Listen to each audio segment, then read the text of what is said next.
जय भीम। मैं अमन कुमार और आप सभी का अपने यूट्यूब चैनल अमन न्यू ब्लॉगर में स्वागत करता हूँ। लोगों ने मुझे अछूत कहा और मैंने देश का इतिहास बदला। जी हाँ, मैं डॉक्टर भीमराव अम्बेडकर की बात कर रहा हूँ, जिन्हें हम respected father, constitution of father, symbol of knowledge कहते हैं। आज उनके स्ट्रगल पे बात करेंगे। उनकी जो कहानी है, उनका अचीवमेंट जो है, उस पर हम बात करेंगे। तो आइए हम उन पर बात करते हैं।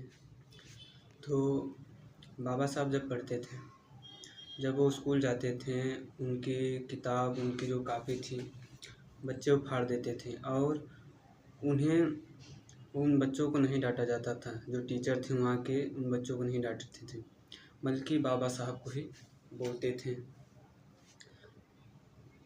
उनको क्लासरूम के बाहर बैठाया जाता था, वो खिड़की के माध्यम से पढ़ते थे। तो एक बार एक टीचर ने सभी बच्चों से सवाल पूछा कि ऐसी क्या चीज़ है जिसे हम छू नहीं सकते। तो सभी बच्चे ने कुछ ना कुछ बताया, लेकिन डॉक्टर भीमराव अम्बेडकर भी बाहर से हाथ उठाए। तो टीचर उन्हें देखा और पूछा कि तुम बताओ। तो उन्होंने बोला कि सैमपट, जिन्हें हम आज ब्लैक बोर्ड, वाइट बोर्ड जो भी कहते हैं। तो उनकी एक कहानी है। उन्हें स्कूल में मटका नहीं छूने दिया जाता था। अगर मटका छू देते थे तो अछूत हो जाता था। कहीं बैठ जाते थे तो गंगा जल से धोया जाता था उस स्थान को। तो आइए आगे बात करते हैं कि बाबा साहब जब लंदन में लाइब्रेरी में पढ़ रहे थे, तब उन्हें पढ़ने का बहुत शौक़ था और वह लाइब्रेरी में छिपकर ब्रेड का टुकड़ा खाते थे। एक बार ऐसा हुआ कि लाइब्रेरियन जो वहाँ की थी, वो देख ली और डॉक्टर भीमराव अम्बेडकर को रोका और बोला कि ये रूल के खिलाफ है, तुम लाइब्रेरी में खाना नहीं खा सकते हो। तो डॉक्टर भीमराव अम्बेडकर ने कहा कि मैं कैंटीन अफोर्ड नहीं कर सकता, कैंटीन का खाना अफोर्ड नहीं कर सकता। और अगर हम लोग होते हैं वहाँ से तो बोल देते कि ठीक है, अब से नहीं, या फिर सॉरी, जो भी बोलना हो बोल सकते थे। इसलिए मुझे यहाँ छिप कर ब्रेड खानी पड़ती है। जो कि वो लाइब्रेरियन एक ज्यूस थी और उसने कहा कि आगे से आप मेरे साथ खाना खाओगे, मैं अपने घर से आपके लिए खाना लाऊंगी। बाबा साहब के इस ऑनेस्टी के कारण, जो कि वो लाइब्रेरियन उन्हें जानती भी नहीं थी, ना ही पहचानती थी, उनके लिए खाना लेकर आने लगी अपने घर से। मैं आपको ये भी बता दूं कि डॉक्टर भीमराव अम्बेडकर जी के लाइब्रेरी में 50,000 खुद की किताब थी जो कि वो पढ़ते थे और उन्होंने अपने लाइफ टाइम में 32 डिग्रियां हासिल की थी। उन्होंने इकोनॉमिक्स में टोटल कोर्स 29 लिए और सोशोलॉजी में 6, फिलोसफी में 5, एंथ्रोपोलॉजी में 4 और पॉलिटिक्स में 3। और इतना ही नहीं, जर्मन में 1, फ्रेंच में 1 और एलिमेंट्री लैंग्वेज में ली। सोच कर देखिए, जिस इंसान को समाज पढ़ने नहीं देता था, धुतकारता था, आज उस इंसान ने पढ़ाई के दम पर अपनी अपनी फैमिली और अपने देश की, पूरी दुनिया में पहचान बना दी। उन्होंने रिलीजन को भी लोगों को एनलाइटन किया। उनका मानना था कि man is not for religion, religion is made for man. वो बुद्धा के टीचिंग के बहुत बड़े फॉलोअर थे। बाबा साहब ने gain education, intelligence and skill, इन तीनों चीज़ों पर फोकस किया। वो अपनी एजुकेशन पर काम करते रहे, अपनी इंटेलिजेंस पर काम करते रहे और इन दोनों की मदद से वो अपने स्किल को ग्रो करते रहे। ये फार्मूला हमारे लिए भी हो सकता है कि हम अपने एजुकेशन को गेन करें, अपनी इंटेलिजेंस को इम्प्रूव करें और इन दोनों की मदद से अपनी स्किल को ग्रो करें। बात करें फाइनेंस की, तो फाइनेंस के लिए हमारा पूरा देश आरबीआई पर डिपेंडेड है और रुपी मनी की वैल्यू डिसाइड करना, फाइनेंस पर कोई डिसीजन लेना, मनी के टर्म्स पर कुछ भी आरबीआई डिसाइड करता है। क्या आपको पता है आरबीआई की जिन 2 किताबों पर फॉर्मेशन हुई है, वो किताबें बाबा साहब ने लिखी है। पहली किताब का नाम the evolution of provincial finance in British India, दूसरी किताब का नाम the problem of the rupee. क्या आपको पता है आरबीआई की जिन 2 किताबों पर फॉर्मेशन हुई है वो किताबें बाबा साहब ने लिखी है। सोच कर देखिए, एक फाइनेंशियल इंस्टीट्यूशन जिसने पूरे देश के पैसों को संभाल कर रखा है, जिसने इकोनॉमिक को बांध कर रखा है, उसकी वर्किंग को एक ऐसे आदमी ने डिसाइड किया है जिसके पास बचपन में पढ़ने की कोई फैसिलिटीज़ भी नहीं थी। और इतना ही नहीं, बाबा साहब ने वुमेन लाइब्रेशन पर भी आवाज़ उठाई।